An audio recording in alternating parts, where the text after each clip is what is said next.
Q. Q is an abstract data type. It is a linear data structure. When I say Qs, it is an orderly collection of elements. It is based on FIFO, that is first in, first out. When you go for performing these two operations, you come across two pointers, front and rear. Whenever I say front, it is used to delete an item. Whenever I say rear, it is used to insert an element. So this is done in two processes, that is NQ and DQ. NQ means you are going to insert an element. DQ means you are going to remove an element. Q can be implemented in two ways. The first one is static implementation. The other one is dynamic implementation. Static implementation is performed using arrays. Dynamic implementation is performed using pointers. Now when I see the diagram for array representation, the first row, front is equal to -1, rear is equal to -1. You have no elements in the queue. Now when you come for the second row, your front is 0, rear is 4. So in the 0th position you have 5, in the 4th position you have 9. So 9 is the element that has been inserted, and when you want to delete a particular item, it is from the front, that is 5. Now see the linked list representation of Q. You have elements 12, 8, 9, 3, 10, 11. So the rear end is 11 and the front end is 12. So each and every node is associated with the address of the next element that is to be traversed. So next it is type of queues. You come across 4 types of queues. The first one is simple queue, second is circular queue, third is priority queue, and the fourth one is DQ. Now when it is simple queue, you will have a front pointer, you will have a rear pointer, you will be able to insert the element at the rear end, and you will be able to delete the elements at the front end. The next one, it is circular queue.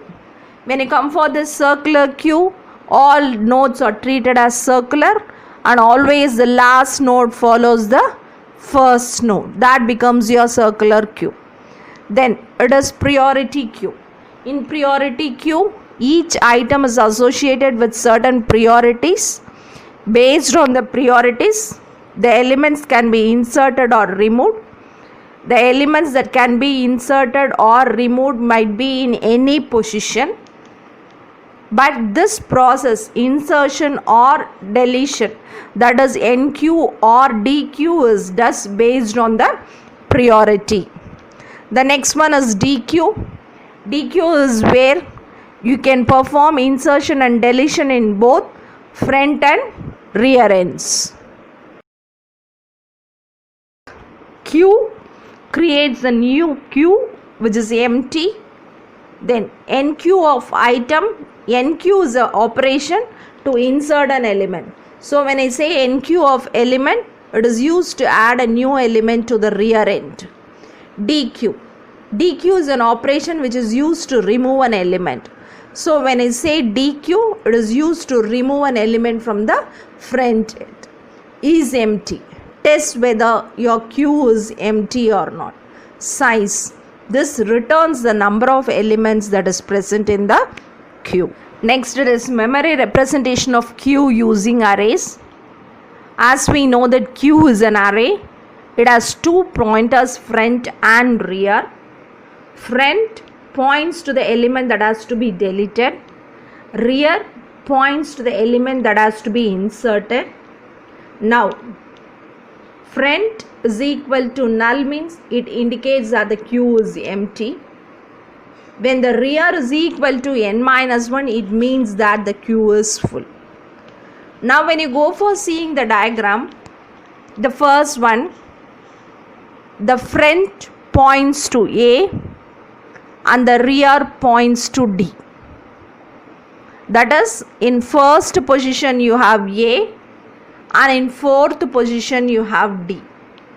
Suppose if I want to insert an element, I have to move my rear to fifth position. So automatically I have to increment my rear position. So my rear is equal to rear plus 1. That is 4 plus 1. Now my rear will move to the fifth position. In that position, Q of rear is equal to E. That is, I am inserting E.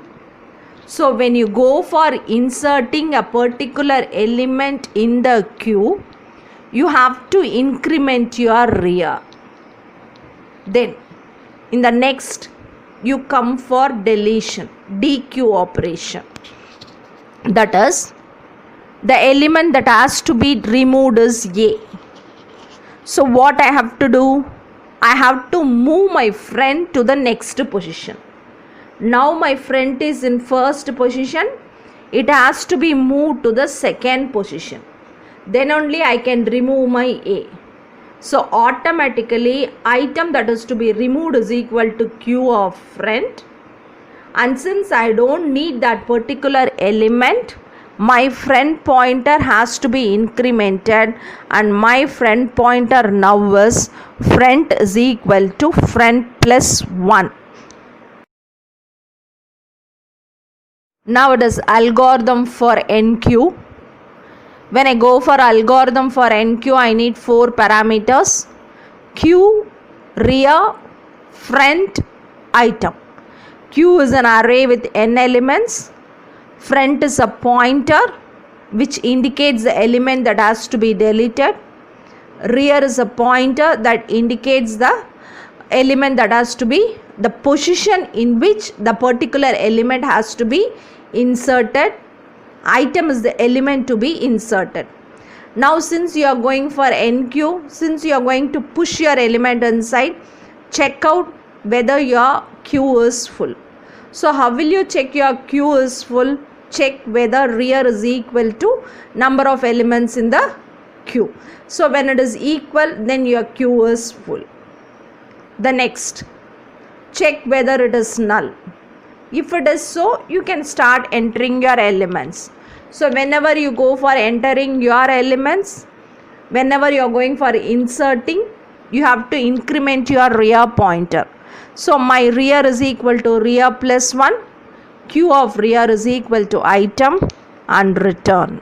Next, it is algorithm for DQ.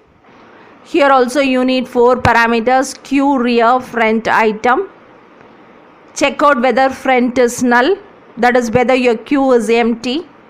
If it is not so, come for the item that is to be deleted. So item is equal to Q of front. If your front and rear is same, then it's the same element that you are going to remove. Then when you go for removing, you have to increment your front pointer. Front is equal to front plus 1, and then you return. Next, you come for applications of Q. Applications of Q are simulation in operating system, multi-programming platforms, scheduling algorithm, round-robin algorithms, printer service routines, various application softwares based on Q data structures. Now, it is comparative study of stack and queue. The first one is working principle, where stack has last in first out and queue is first in first out. Now the pointers used are: in stack we go for using 1 pointer, in queue we go for using 2 pointers, and more also. Operators: stack, push and pop, queue, NQ and DQ. When you come for variance, stack don't have variance, but when you come for queue, it is circular queue, priority queue, double-ended queue and other implementation. Next, when you come for implementation, stack implementation becomes simpler, whereas when compared to stack, queue implementation is little bit complex. When you go for considering applications, stack is used for infix to postfix conversion, scheduling algorithm, depth first search and evaluation of expressions, etc. But when you come for queues, it is used for operation research, and then wherever you come across stored data for later processing, you come across queue structure. So these are the basic differences between stack and queue.